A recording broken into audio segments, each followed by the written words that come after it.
So let's talk about some geometry review. First of all, when we started with geometry, we started with different kinds of angles.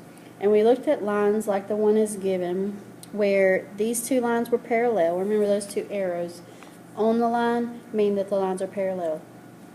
If the lines are parallel, then that means that we have some angles that are congruent, and we also have some angles that are equal to 180. And when I look at these angles, and I start right here with angle 1, the one across from it is congruent, and then the one alternate is congruent, and the one across is congruent. All those red angles are congruent. And then the angles I didn't list, they are all congruent to each other. But the red ones plus the ones I didn't list, they all add to 180. So let's first talk about alternate interior angles. Alright, alternate interior angles are angles that are opposite, but they're inside the parallel lines. So those two right there would be alternate interior angle. And then also these two, 4 and 5. Because they're opposite from each other and they are interior or inside the parallel lines. And they're congruent. I'll write a little congruent sign right out here beside of it to remember that those are the same. Alternate exterior are still alternate, but they're outside the parallel lines. So 2 and 7 would be alternate exterior. And then 8 and 1 would be alternate exterior. Those are also congruent. Remember, that's the symbol from congruent. Okay, corresponding. Corresponding angles are on the same side, but one is outside the parallel line and one is inside the parallel lines. There are 4 pair of corresponding angles. One of them is angle 1 and angle 5.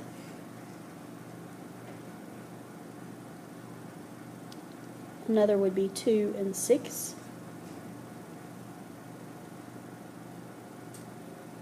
Another would be 4 and 8. And another would be 3 and 7. Again, those angles are all congruent.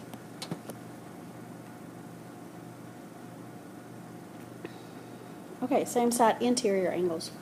Those angles are on the same side, but they're interior, so they're inside the parallel lines. So 3 and 5 would be same side interior, and then also 4 and 6. These angles are not congruent. They are equal to 180, and same side exterior are also equal to 180.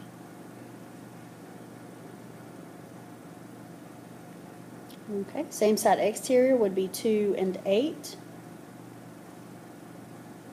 and then 1 and 7. So if you just kind of think about the words, you can kind of answer what kind of angle it is. Alright, vertical angles are angles that are across from each other, so it would be 2 and 3, there's a lot of them. 1 and 4. 5 and 8. And 6 and 7. And they are congruent. Adjacent angles, there are a lot of them. I'm just going to list a couple of them. But adjacent angles are right beside of each other.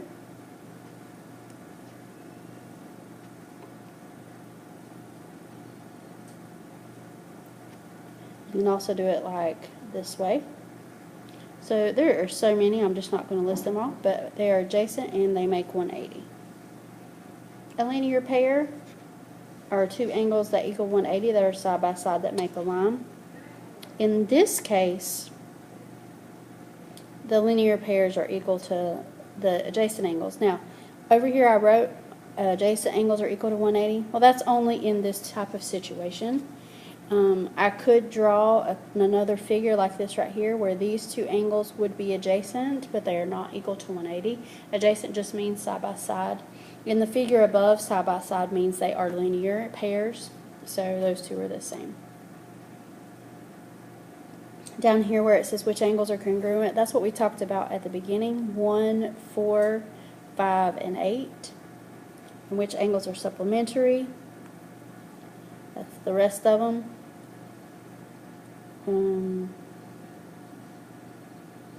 well, 1, 4, 5, and 8 are equal to each other. And then 2, 3, 6, and 7 are all equal to each other. And so if I pick one from the red and one from the green, that makes supplementary. Also, if you just want to write same side, interior and exterior, those would all be equal to 180. I'm going to go up here.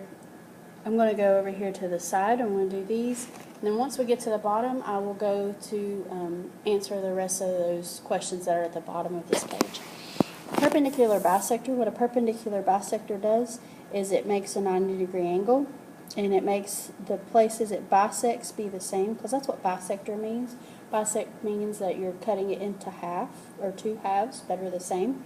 So basically, to solve this, you just do 2 plus 4x equals 14. Subtract 2 on both sides, and divide by 4.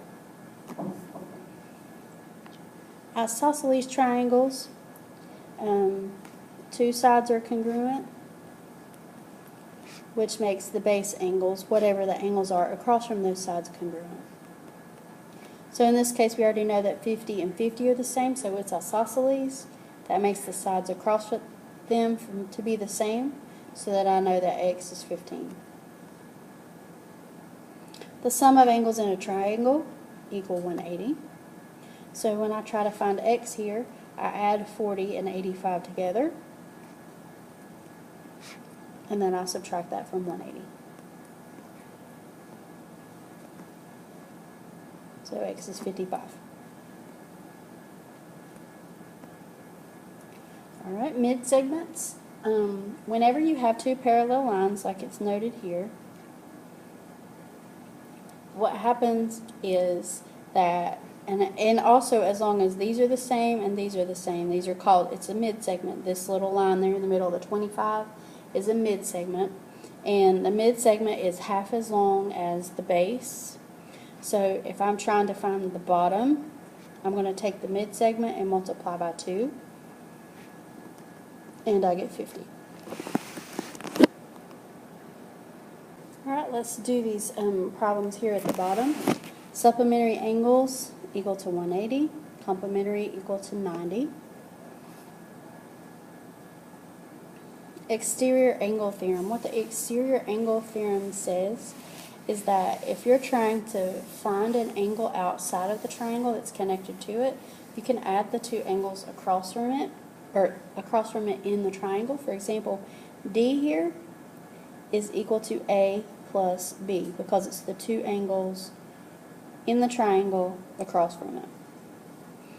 Now, you really don't have to use that exterior angle theorem to answer this question, because on this problem here that says find x, you actually could just add the angles in there. 30 plus 20 is 50. I could subtract from 180 to get that one, that's 130. And then subtract from 180 again to get this one, which is 50. So even if you don't know that theorem, it's okay. But if you do, I know that 20 plus 30 is 50. Okay, congruent triangles. When we talked about congruent triangles, there were 5 ways that we could prove that triangles were congruent. One way that we could not, and then, so there were certain situations. So let's look at the first one. Remember that if they share a side, that's also congruent. So number 1 would be side, side, side, because all the sides are congruent. Number 2, when they have an angle across from each other, that angle is congruent because of vertical angles. So in this case, we're talking about, let's see here, we're talking about side, angle, and side.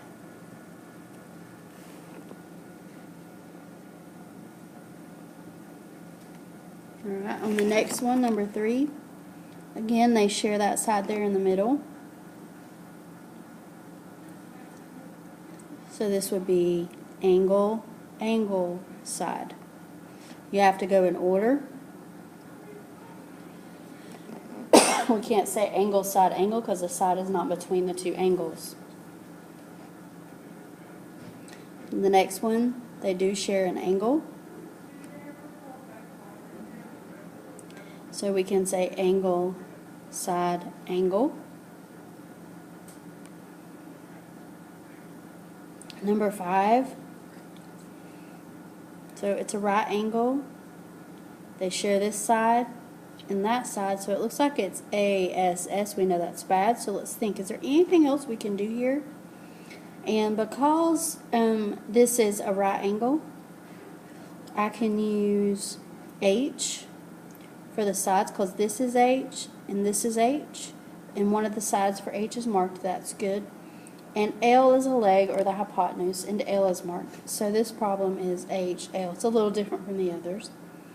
And then lastly, I think this side right here is supposed to be marked. And then I can also mark this side here in the middle because it's shared. This one is the A. Let's see. The ASS one. We know that's bad. So we just say that it is not congruent.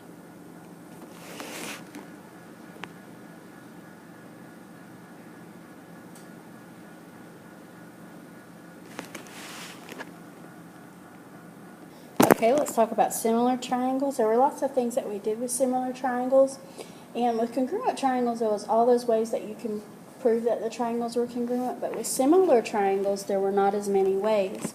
There were only 2, angle, angle, and side, angle, side. And 3, there was 3, and side, side, side. So in this first one, we have one angle that's congruent. They've already got it marked, but also this angle up here is also congruent to each other because they share it. So these two would be angle, angle. Okay, this one, they share this angle. Notice how one triangle is bigger and the other smaller, and that makes it similar, but this would be side, angle, side. Number 3, they only have an angle and a side in common. And when we have the sides marked on similar triangles, we mean they're proportional. We don't mean that they're the same, and so that's kind of different. But this one is not similar because we don't have enough information. An angle and a side is not enough. So in number 4 and number 5 and 6, so whenever we know that the things are similar and we want to find the sides and the angles, what we can do, and see, I can tell that those angles are the same, so I know they're similar. But I'm going to take 2 and divide by 3 and set that equal to 4 over x. And this is, we spent quite a bit of time on cross multiplying, so you would have 2x equals 12 and then x equals 6. Alright, number 5. This one's kind of different because I don't have any markings, but what I know is I know that this triangle is similar to this really big triangle. So I see the 2 and the 5 on the purple. Well, if I try to figure out the corresponding parts on the other triangle, it's the 2 and the 8, which make 10, and the x. So 2 corresponds with 10, and 5 corresponds with x. And then you can cross multiply. You would get 2x equals 50. And divide by 2, so x is 25. Now, number 6, because those two lines are parallel and because we know that the triangles are similar, we can use what's called the triangle proportionality theorem. So what we can do on this one is we can take x over 6 and equal it to 10 over 15, cross multiply, so 15x equals 60, 15x and then 60, divide by 15 on both sides, so x is 4. Okay, let's go to the right and let's talk about variation. And I know this wasn't our favorite when we did this, but this is just the form y equals kx. Inverse is y equals k over x. We didn't do one like this, but it is possible that the problem could say, what if it varies directly and inversely? And what that means is you multiply by x and you divide by, like, z. It would have to tell you, like, directly is x and inversely is z. It would have to give you those variables, but whichever one's directly goes on top with the k, and whichever one's inversely goes on the bottom. When you do this problem, you find k by plugging in x and y, and then you go back and find whatever it's asking you. The next little bit was systems and probability. There's not much to write, but it's just for me to remind you about it. So systems, like if they say find the solution to these two systems or something like that, it would be, what you would do is you would find the intersection, so like you would graph it, and you would look at how many times they cross. So these will cross twice. That means there's two intersections. So you have to go to graph, second calc, number 5, intersect. And then you move your cursor to one of the intersections, press enter 3 times. That would be one answer. And then you have to do this again. And then move your cursor to the other intersection and then press enter 3 times and you'll find your other intersection. Okay, let's go ahead and do systems, and then we'll come back, or probability, we'll come back over here to Pythagorean theorem and special triangles. With probability, this is just the basic probability, where if they want to know the probability of getting a 3 or a 4 when you roll a dice, you just take how many possibilities there are. There's 2, and you divide it by 6 because there's a total of 6. This is called the probability of A given B.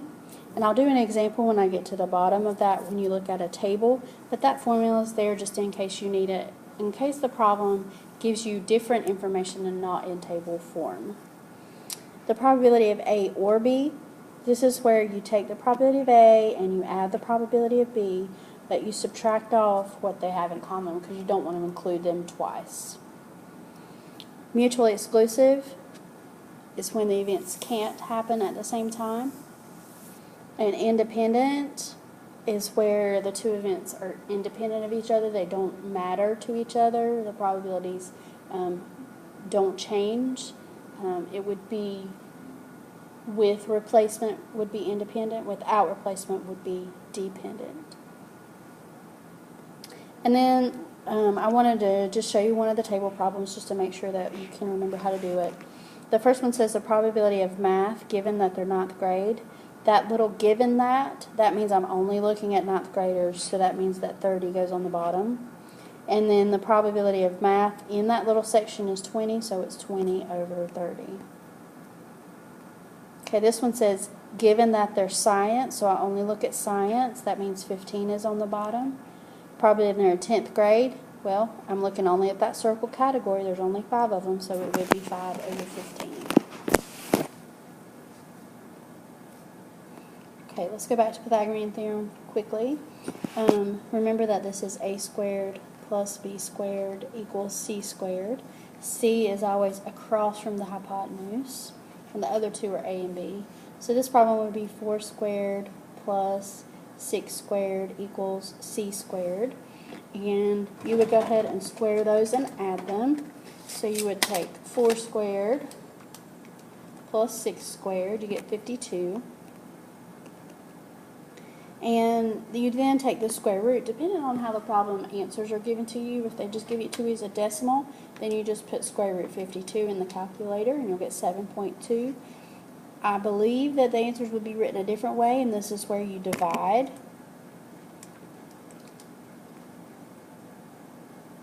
We've talked about this many, many times. We have a pair of 2's and an extra 13, so it would be 2 square root of 13. On this one over here, C is the part across from the 90, so this one's written a little differently. X squared plus 10 squared equals 21 squared. So you would subtract 10 squared on both sides, and you get x squared equals 341. And I don't believe that 341 divides by anything, and I'm checking. Oh, it does. It divides by 31, but 31 is prime, and you get 11, so there's nothing else to divide it by. So you just take the square root of 341, and the answer would either be written as that or that.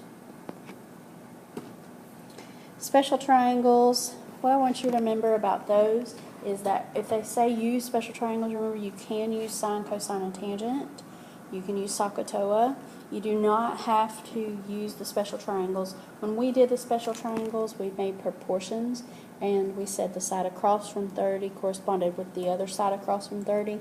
I'll go ahead and give you those relationships in case it helps you. Across from the 45s here were the same, so they were 1, and then that was square root of 2. That's the relationships, but remember that most of you did just fine using SOHCAHTOA, and you could do it that way instead and still get the same and correct answers.